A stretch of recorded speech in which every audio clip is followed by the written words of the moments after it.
Class 8 का student please listen carefully. Chapter Macavity the mystery cat poem की हिंदी और English कल की वीडियो में भेजी जा चुकी है। आपका हिंदी और इंग्लिश जो पढ़ाया जा चुका है, आज मैं इसका एक्सरसाइज भेज रहा हूँ। पेज नंबर 51 पर है। तो एक्सरसाइज देखते हैं। Read the first stanza and think. पहली स्टेंजा को पढ़ते हैं और सोचते हैं। Is Macavity a cat really? क्या मैकाविट एक वास्तव में बिल्ली है? If not, who can Macavity be? यदि नहीं है तो मैकाविट कौन हो सकता है? तो पहले का आंसर हो जाएगा no, Macavity is not a cat really.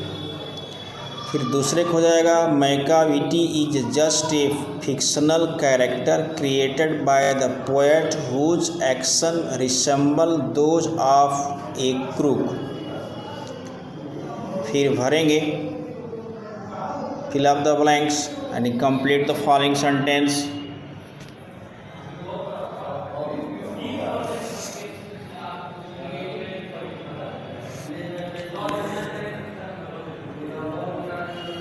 पहले ही भरते हैं। A master criminal is one who can defy the law. इसमें भरेंगे। दूसरे में भरेंगे the Scotland Yard is baffle because से when ever they reach the scene of crime they can not find Macavity.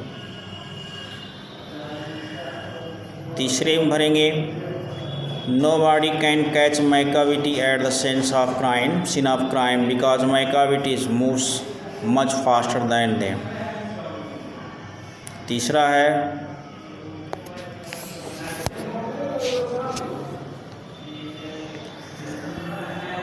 A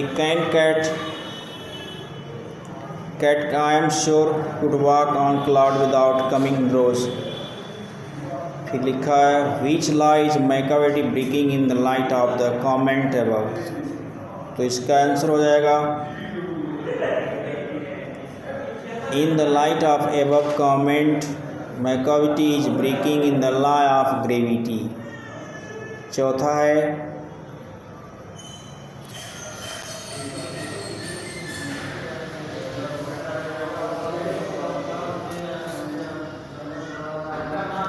read a stanza of 3 and then describe Macavity in 2 or 3 sentences of your own। तो इसको पढ़ेंगे।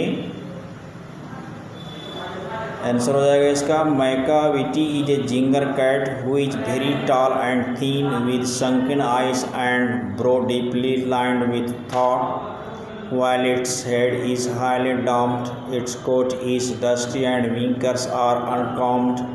It sways its head from side to side and it is always wide awake even when one thinks that it is half asleep। फिर false और true पांचवा देखते हैं। say false or true for each of following statements। तो इसके लिए बताएंगे। पहला है ट्रू, दूसरा है फॉल्स, तीसरा है ट्रू, चौथा फॉल्स, पांचवा true.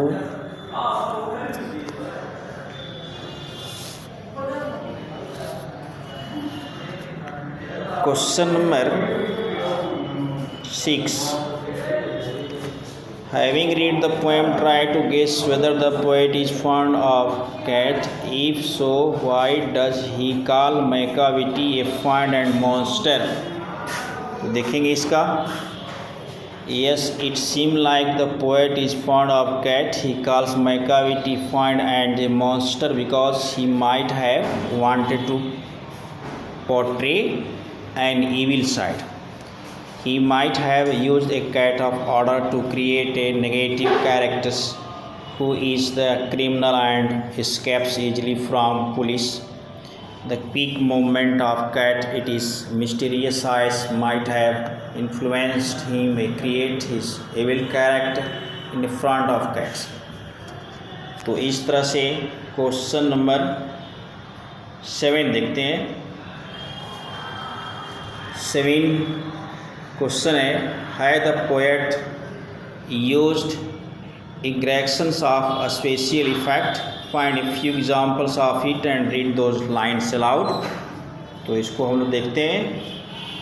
Yes, the poet has used aggregations such as cat defiance of gravity and it being called a monster of depravity and feigned in order to enhance to mystery surrounding of cat. Since the cat is shown to be super fast of mud, nobody from the Scotland Yard flying squad can catch it on the scene of crime.